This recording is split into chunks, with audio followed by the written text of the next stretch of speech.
Good afternoon, Mr. Farrell. It's a pleasure to welcome you to Georgetown's campus in Washington, D.C. Just to get us started, my name is Trip Gorman, and I'm a sophomore in the School of Foreign Service.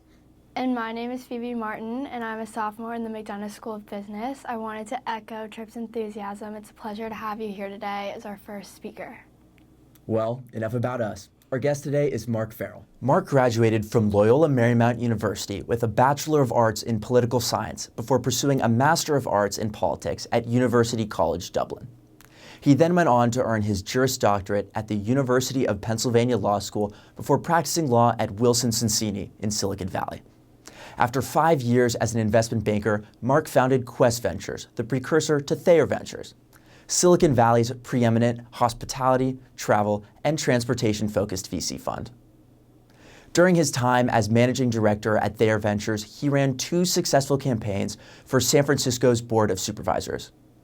Over his 7 years as District 2 supervisor, he ushered in an unprecedented era of financial stability for San Francisco as chair of the Budget and Finance Committee. He successfully attracted Super Bowl 51 as a founding member of the Super Bowl Bid Committee, and introduced gun control legislation, which notably closed the last remaining gun store in San Francisco. After Mark was appointed the 44th mayor of San Francisco in 2018, he championed an ambitious project to bring internet access to all San Franciscans, fought for cleaner and safer streets, and was commended as the city achieved its highest bond rating ever. Since his time as mayor, he has continued his work at Thayer and served as a board member for PropTech Acquisition Corp., a real estate technology SPAC. So we wanted to go ahead and get started. Obviously, we're here today at Georgetown, which is a Jesuit college, and you also attended a Jesuit high school and college. We were curious, how did attending these schools shape your worldview? Well, first of all, nice to be with you both, and thank you for having me on campus. And it's great to be at a Jesuit institution, of course.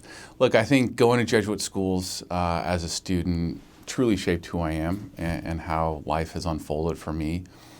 Very happy that I have a daughter at a Jesuit high school as well right now, and son's likely to follow. But for me, it goes back to that simple mantra of being men and women for others. And that to me has really been the core of kind of how I've operated through high school and beyond, and college and beyond. For me, I always had a passion for giving back, and it didn't matter if it was at work, in the broader community, in politics. For me, that was just personally something that drove me. Not everyone has that, not everyone has to have that. But for me, it was always very meaningful, continues to be to this day. Still very involved in my community in San Francisco, where I was the mayor and worked for City Hall for a number of years before that.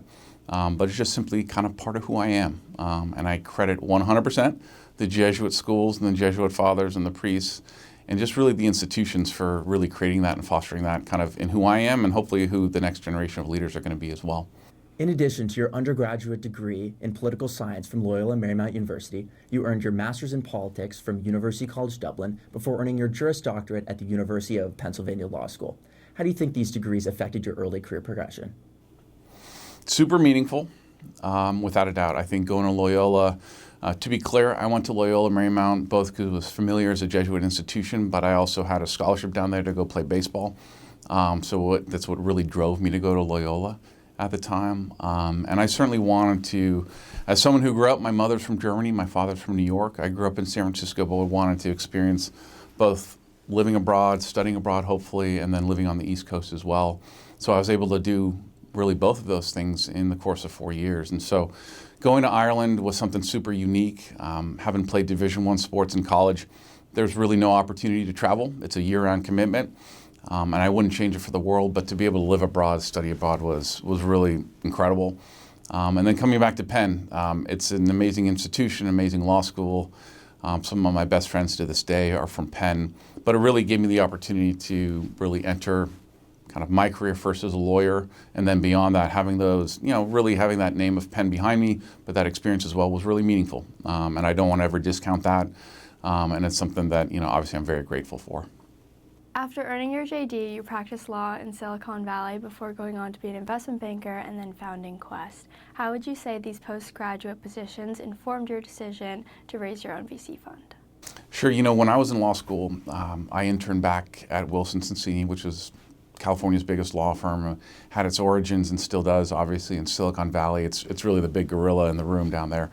And it was very clear from the beginning, kind of, in working there as a summer associate, that where I wanted to end up was on the investor side of the table. I saw the auditors, I saw the lawyers, I saw the bankers, and while they all played big roles in kind of everything we did, from venture investments to M&A deals, to public market and capital market offerings from IPOs and so forth, it was really the investors that were driving a lot of that decision tree.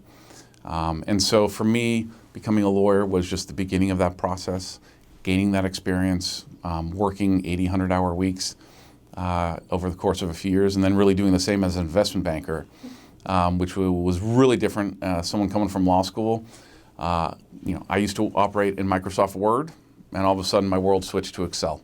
And that's the way it was for me for a number of years. But really all of that gave that background into being able to bring that skill set to the table when we ended up starting our own venture fund and then raising funds after that. What inspired you to move back to San Francisco after law school? Like I mentioned, I had the great opportunity to live abroad, to live on the East Coast. I wouldn't change my time for anything. Dublin was amazing, still is. Philly was great. I had never set foot in Philly before going to law school. I ended up loving that city. But there's nothing like home in San Francisco. And I think when you grow up in a city like San Francisco, in a neighborhood that I grew up in, you really take it for granted going up. And it takes you living in different places to understand really and to appreciate what we have. So I was very excited to move home. I first moved down to Silicon Valley afterwards to be very close to the law firm I worked at. That lasted about 6 months. And then moved back up to the city and endured hour-and-a-half commutes each way just so I could be back in San Francisco and enjoy, obviously, the beauty, family, the diversity, everything that San Francisco has to offer was really important to me and part of who I am, so I was excited to be home. So now transitioning over to venture capital, we're curious what motivated your focus in hospitality, travel, and transportation? So when I was an investment banker, it was the time, actually I talked to a good friend of mine, my second day on the job, into 5.5 years, what ended up being a longer career there than I wanted, about how to get out and how to get into the venture and private equity world. I knew pretty quick I didn't like the investment banking world. But it was a great experience and a really good springboard. And talking to Tripp earlier about management consulting, same thing. I was actually just about to go to McKinsey after my legal experience, but a friend of mine convinced me to join the investment bank. So after that, I had interviewed over the course of a number of years at different venture funds, PE funds, had a few offers, but was never really the right fit for different reasons each time. And I had done a number of deals as a banker in the travel space. So HomeAway, which is really, believe it or not, before Airbnb came around, was a big client of mine. Helped them buy VRBO, which is, both of them still exist today in the vacation rental space. They were big clients of mine, had done other deals in the space, and really met a few other individuals through personal connections, believe it or not, through my mother-in-law, that were starting a venture fund focused on a space that I actually had a bit of expertise in. And I thought, you know what, if I could bring both the legal, the financial background, but also that background doing deals in this space, there was something there kind of for the long term. So that's why I joined the firm, and we started it together and have been after it ever since. What is the greatest challenge you faced in your role as managing director of Thayer Ventures? I think our greatest challenge as a firm was that we started an early stage venture fund from scratch.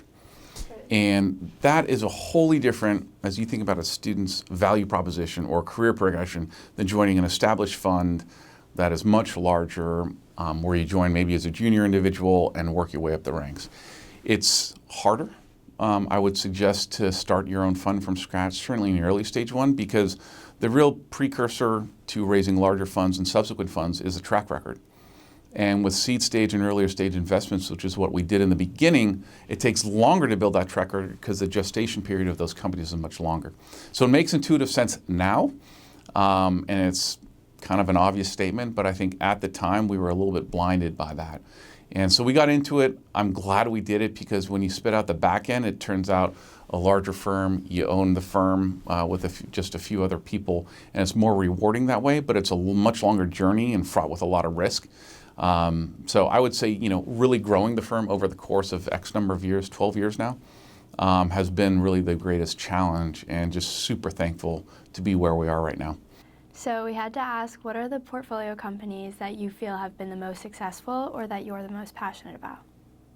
It might be two different answers, but I think for sure our most successful one has been Sonder, which is a company in the alternative lodging space. We were early Series A investors, Series B investors as well.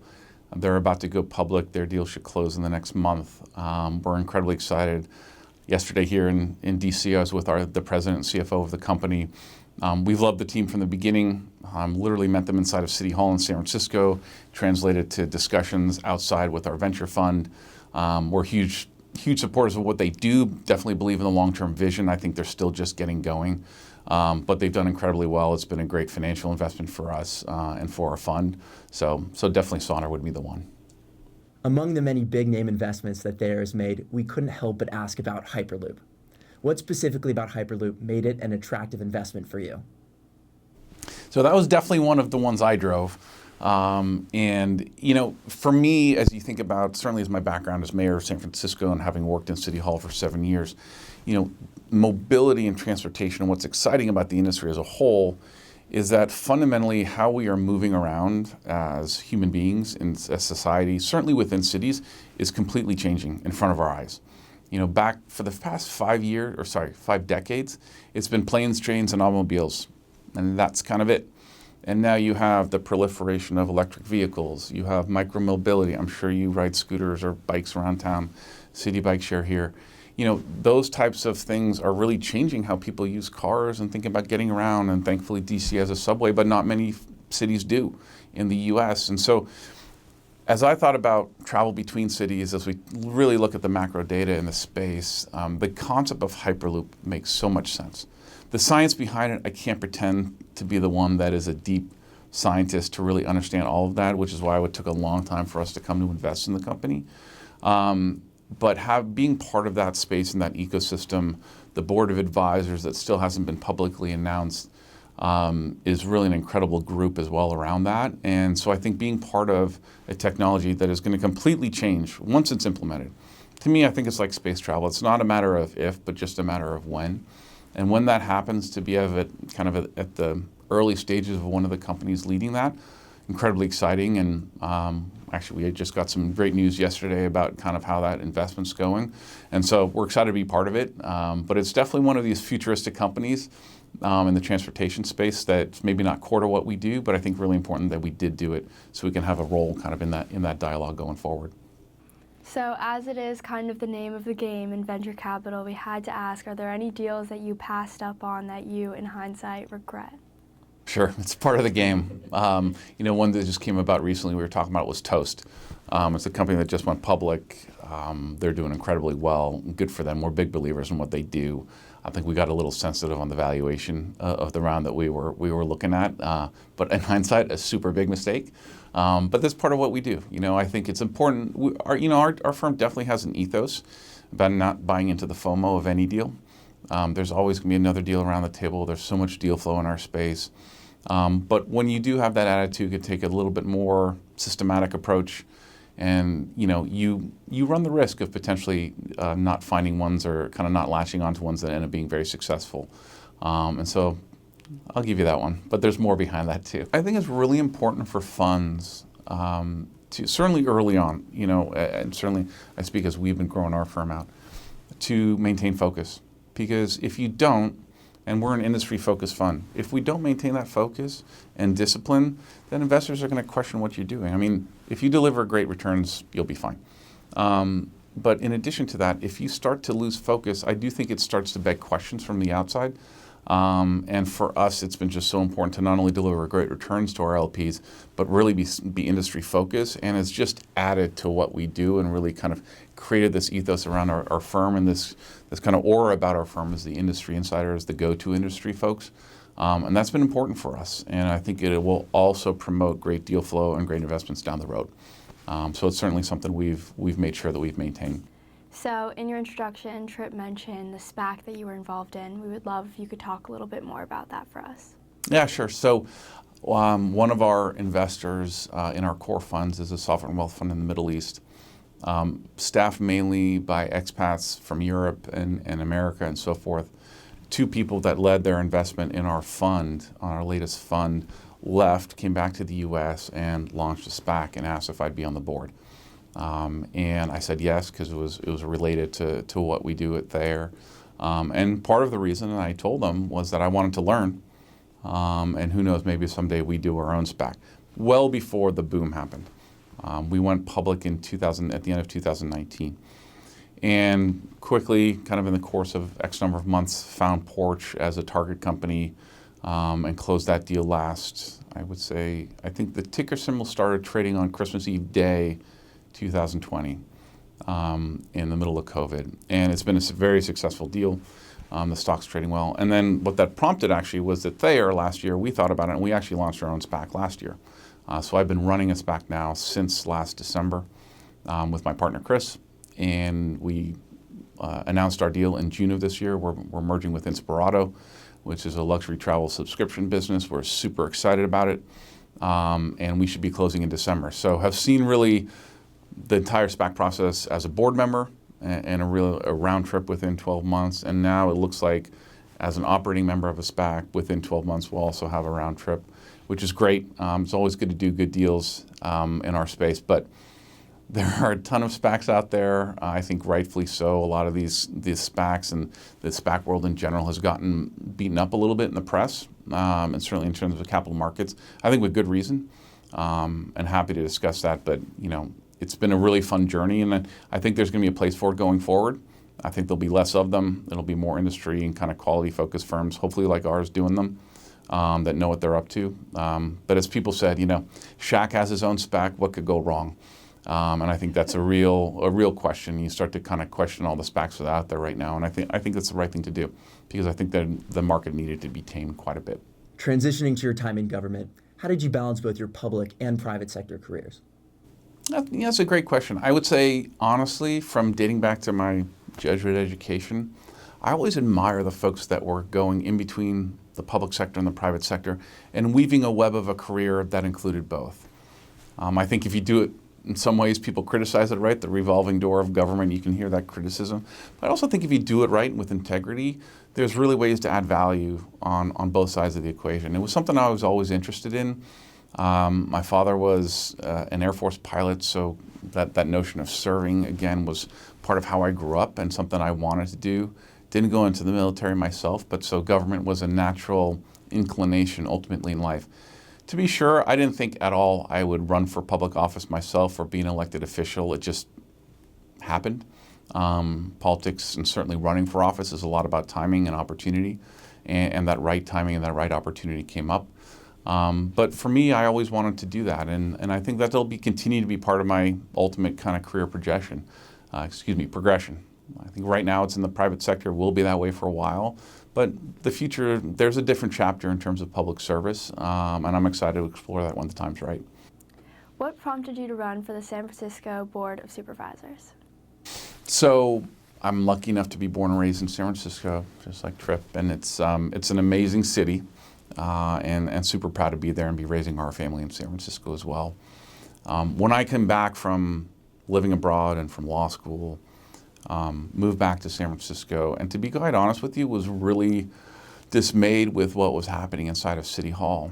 Maybe I paid a little bit more attention to it than the normal person, certainly in my age. But for me, San Francisco has always been a place that has an ethos about it. It's certainly progressive. It's on the political spectrum more left-wing than basically the rest of the country. But it also represented to me diversity and acceptance and all the things that are right as we think about kind of the future of our society here in the U.S. and beyond that. And I embraced that. At the same time, though, I wanted our city government to be taken seriously. I wanted us to not run annual deficits. At the time, we were literally banning Happy Meals inside of City Hall, and we were on the Jon Stewart show and late-night comedy shows being mocked as a city government. And that's not what I wanted. So there's real balance between believing and embracing what San Francisco is and our ethos of our city, but also taking and really running our government in a serious and effective way that can really make a difference in people's lives in a positive way, not in a crazy, lunatic, be on comedy shows ways. And that's what was happening. And so there came a point in my career where I just started a venture fund where I had some very understanding partners. And it turned out that the house my wife and I bought was a half a block inside of the same district that I grew up in. And our board of supervisors, essentially our city council, is elected by districts, geographic districts. And the woman that was in office was termed out, and so there was an open seat for the first time in a decade and a half in that district. And the combination there led to a crazy one night. I might have had a few drinks, and we decided, you know what? I'm going to do this. I'm going to run for office. And I had no idea what I was getting myself into at all. But you know what? Did it. When we jump in with something, we jump in with 2 feet, go whole hog, and you know what? Was lucky enough to win the election about 12 months later. What surprised you most during your time as the 44th mayor of San Francisco? You know, I was blessed as mayor to be in a very unique position. I was elected by my colleagues, but I also didn't have to run for re-election. Actually, couldn't run for re-election, and that was on purpose. And doing that enabled me to have, I believe it was 6-7 months in office without any restraints of running for re-election and bowing to any kind of groups or organizations or constituencies that I maybe didn't agree with. The people that put me in office were kind of my colleagues across the hall inside of San Francisco City Hall. And so I was able to really do what I wanted to do. And I think that was a really unique ability and a unique moment in time that I had. And so what surprised me was, quite frankly, the fact that in my first week in office, drew up a big whiteboard in the back office in the mayor's suite in San Francisco, 25 things we wanted to get done. And we got 24 of them done. And the only thing we didn't get done was a traffic management plan because of the congestion. And my then chief of staff now works for Gavin Newsom, and I probably call him on a monthly basis when I'm stuck in traffic and still blame him for the fact that we don't have a good traffic plan in San Francisco. But it was the fact that we're able to accomplish so much in such a short period of time. It was really amazing. It was a great experience, and I walked out of City Hall, no regrets, incredibly awesome, but also looking forward to getting back into the private sector and leaving that behind for a while. So as we're wrapping things up, we wanted to ask if you had any advice for current undergraduate students who are interested in careers in either government or finance. Look, go for it. I mean, they're both awesome fields. You know, obviously, most people don't weave that web in between private and public sector, and that's okay too, and that's great, and people go on to have successful, meaningful careers. I think the finance sector is a great background, to be quite frank, for anything to do in the private sector at all, to have that experience, whether you're at a bank or a consulting firm or any other job out there. I think that the finance sector, generally speaking, is a great background for whatever you might want to go do. Look, in government, I mean, folks that are here at Georgetown, obviously incredibly talented and educated undergrads. You know, it's an amazing field, but I think in order for our country to continue to thrive, we need more and more great people to get into government, more than are getting in right now. And so if you have that inclination, please go and help serve, because we need it as a country. We need it, you know, locally in our cities and our states. But it's really important, and it's important work. And I think if we embrace that as a country, that work is important, I think we're going to be much better off. And so to any of the students out there here, especially here at Georgetown, if you have that inclination, please make it happen. And I think you will find a lot of meaning in what you do. Well, the vast majority of Georgetown seniors accept job offers in Washington, D.C. or New York. What would you say to those who are thinking about going out west to San Francisco? Why not? I mean, it's the best place in the world. No, you know, look, I think it is so important to have, if I'm giving advice from a life perspective, to have diversity of experience on where you live, the types of jobs you have. Hopefully, you know, everyone can have those multitude of experiences and really kind of ultimately where you end up residing, where you end up living, whether you have a family or not, what careers you have, it all informs that. And so I think having a diversity of experience is important. So if you're an East Coast kid, come out west for a while. You know, I think if you are that type of person, no matter where you end up in life, I think you'll want to have that experience. And it's certainly a different culture to experience as well, and a different work environment. But also, if you're a kid from the West Coast, stay out here for a while, do something different. I think there's a lot of attraction always to go back home to family, to friends, and that's natural and that's not a bad thing. It's something I ended up doing. But definitely to have that diversity of experiences is awesome. But I will say, Silicon Valley, San Francisco certainly has a culture right now in terms of work. Where COVID and how that COVID has affected that long term, we'll see. But in terms of that entrepreneurial spirit and doing things different and being a bit of mavericks and more risk takers and really embracing that ethos that you're going to learn more from your failures than your successes is maybe not something you get in the traditional workplace environment in New York, in DC. And I think it's important to experience that. And I think people benefit from that. So absolutely come out west. We'd love to have you. So for our last question, we wanted to know, if you had the opportunity, what would you go back and tell your college self? Great question.